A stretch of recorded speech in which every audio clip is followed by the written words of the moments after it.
सहयोगी दिल्ली से जुड़े हुए नीरज, जिस तरह से प्रेस कॉन्फ्रेंस की है चिराग पासवान ने और गंभीर आरोप लगाए हैं न सिर्फ अपने चाचा पर बल्कि जेडीयू पर भी, अब आगे इसके सियासी मायने क्या निकाले जाएंगे?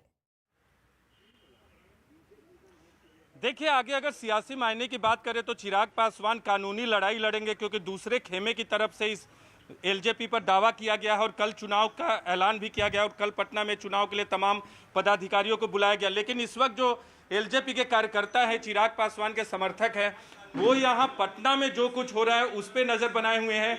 आप देख सकते हैं पटना की तस्वीरें यहाँ मौजूद हैं। वो पटना में पशुपति पारस वहाँ जो पहुँचे हैं उस पर नज़रें हैं कार्यकर्ताओं की। तो तमाम, चाहे चिराग पासवान हो या उनके जो रणनीतिकार हैं या बाकी नेता हैं, वो इस बात पे नज़र लगाए हुए हैं कि आगे क्या करना चाहिए, किस तरह का रिस्पांस मिल रहा है पशुपति पारस को। तो इन तमाम चीज़ों पे नज़रें हैं चिराग पासवान और उनकी पूरी टीम की।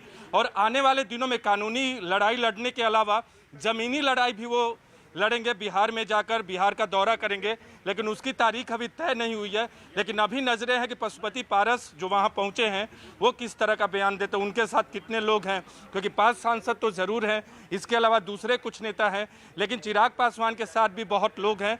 और उनको ये देखना है कि ज़मीन पर जब वो पहुँचेंगे तो कितना जन समर्थन उन्हें मिलता है। ठीक है, प्रेस कॉन्फ्रेंस के दौरान उन्होंने और क्या क्या कहा है वो सुन लेते हैं। उन्होंने दावा किया है कि एलजेपी के संविधान के मुताबिक अभी वो ही पार्टी के राष्ट्रीय अध्यक्ष हैं। चिराग के मुताबिक पार्टी के संविधान के मुताबिक सिर्फ संसदीय दल और खुद राष्ट्रीय अध्यक्ष ही संसदीय दल के नेता को चुन सकता है। अगर चाचा कहते तो उन्हें संसदीय दल का नेता बना दिया जाता।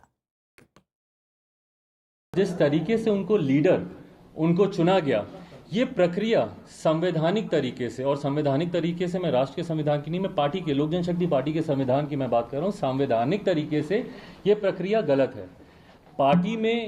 पार्टी का leader of the house parliament में या विधानसभा में या विधान परिषद में कौन होगा, इस बात का निर्णय सिर्फ और सिर्फ पार्लियामेंट्री बोर्ड ले सकता है।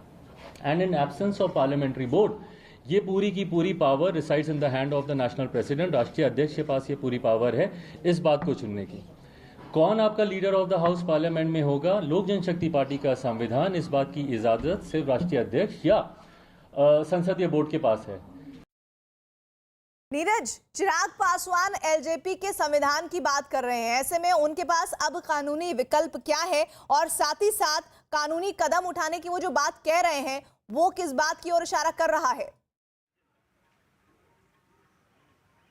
देखिए, कानूनी कदम क्या होता है, आपको उदाहरण देना चाहेंगे। पहले आपको याद होगा कि कांग्रेस के अंदर जब इस तरह की पार्टी पे अधिकार को लेकर लड़ाई हुई थी तो चुनाव आयोग के दरवाजे तक ये पूरा मामला पहुंचा था। हाल के वक्त का जिक्र करना चाहूँगा, अभी कुछ ही साल पहले समाजवादी पार्टी पर दावे को लेकर अखिलेश यादव और मुलायम सिंह यादव के बीच लड़ाई हुई थी और चुनाव आयोग के दरवाजे तक पूरा मामला पहुंचा था।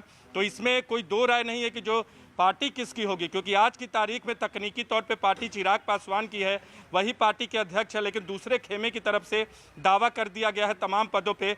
और कल जब चुनाव होगा तो राष्ट्रीय अध्यक्ष के पद पर पशुपति पारस की नियुक्ति भी कर दी जाएगी उनकी तरफ से आधिकारिक तौर पे। लेकिन चुनाव आयोग ये तय करेगा कि पार्टी किसकी है और इसके लिए कानूनी लड़ाई होगी।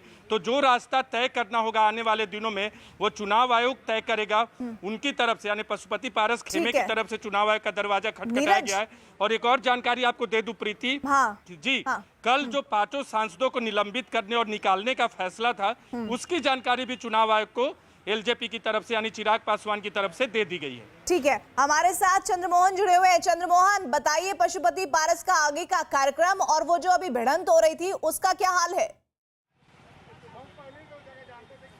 बिल्कुल, देखिए, पशुपति पारस अभी इस पार्टी कार्यालय में बैठे हुए हैं और जो उनके तमाम समर्थक और बड़े नेता हैं उनके साथ बैठकर मंथन चल रही है कि कल सुबह 11 बजे जो बैठक है उनमें किन किन लोगों को सूचना दे दी गई है और बाकी किन लोगों को सूचना देना बाकी है। क्योंकि कल जो बैठक है उसमें पार्टी के तमाम नेता और पदाधिकारी पहुँचना है उन लोगों को, और उसके बाद वहीं से आगे की कार्यक्रम तय हो गए। और माना जा रहा है कि कल जो सूचना दी गई है उसके मुताबिक राष्ट्रीय अध्यक्ष का चुनाव और से कल जो सूचना दी गई थी पशुपति पारस की तरफ से, उसके बाद से जो तमाम कार्यकर्ता और नेता थे उन्होंने तैयारी शुरू कर दी थी। आज जैसे ही वो पटना एयरपोर्ट पर पहुंचे तो गाजे बाजे के साथ उनकी स्वागत हुई और उसके बाद अभी पार्टी कार्यालय में अंदर अपने कार्यकर्ताओं के साथ बैठकर मंथन कर रहे हैं और थोड़ी देर बाद हो सकता है कि वो पार्टी कार्यालय से बाहर निकले और फिर अपने घर की ओर जाएं। हो सकता है कि देर रात यहाँ से निकले, लेकिन कल 11 बजे के करीब यहाँ पर सूरजभान सिंह के आवास पर पार्टी के नेताओं और कार्यकर्ताओं की बैठक है, जहां पर राष्ट्रीय अध्यक्ष का चुनाव होना है। तो उसकी भी तैयारी लगभग पूरी की जा चुकी है और जो भी राष्ट्रीय नेता हैं या फिर क्षेत्रीय नेता हैं, उन सभी लोगों को सूचना दे दी गई है। सबसे बड़ी बात यह है कि चिराग के समर्थक। चंद्रमोहन, मैं आपके पास दोबारा आऊंगी और पशुपति पारस की वो जो मीटिंग चल रही है वो जैसे ही खत्म होती है दोबारा रुख होगा आपका। साफ है पार्टी पर कब्जे की लड़ाई अब और तेज हो गई है। चिराग पासवान आज दोपहर प्रेस कॉन्फ्रेंस करते हैं, अपनी स्थिति उन्होंने साफ की है। वहीं पशुपति पारस आज शाम एलजेपी सांसदों और नेताओं के साथ पटना पहुंचे हैं। वो 17 जून को पटना में एलजेपी राष्ट्रीय परिषद की बैठक में शामिल होंगे और इसी कार्यक्रम की रणनीति तैयार करने के लिए ये पूरी कवायद की जा रही है।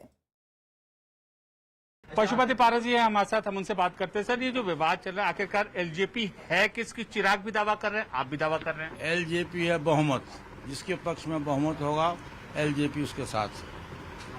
बहुमत ये डेमोक्रेटिक सिस्टम है ना, जिस देश में प्रजातांत्रिक व्यवस्था है, वो भी हम लोग पॉलिटिकल आदमी हैं, तो पॉलिटिक्स में तो बहुमत मस्त माना जाता है। आज हम तो एमपी बन के आ गए, मेंबर ऑफ पार्लियामेंट बन के आ गए, बहुमत से जीत के ना है। उसी तरह से पार्टी चलती है बहुमत की राय से। तो बहुमत हमारे पक्ष में है, चिराग पासवान जी के पक्ष में बहुमत नहीं है, वो बहुमत खो चुके हैं। इसलिए पार्टी जो है वो अब चिराग पासवान के अंदर में नहीं है। वो जो कल पार्टी से हम लोगों को 5 सदस्य को निकाल दिए हैं, वो गैर संवैधानिक। लंबा चौड़ा लेटर लिखा था और आपके ऊपर कहा था कि जो ये पापा के जाने के बाद, पिताजी के जाने के बाद कुछ बदलाव आ गया आप में और एकदम आप परिवार के साथ नहीं। मैं आपसे पूछता हूँ, चिराग से पूछिए कि पापा जी के जाने के बाद बदलाव क्यों आया। ये उनसे पूछिए कि जब लोकसभा के चुनाव में, उसमें मैं प्रदेश अध्यक्ष था पार्टी का, मैं 6 लोकसभा चुनाव पर लड़ा और मैं जीता, फिर मुझको अध्यक्ष पद से बिना किसी कारण के क्यों हटाए, वो आप उनसे पूछिए, मुझसे मत पूछिए कि विवाद घर में क्यों हुआ, पार्टी में विवाद क्यों हुआ, एक बाहरी आदमी आकर के पार्टी में क्यों शासन कर रहा है, ये चिराग पासवान जी से पूछिए।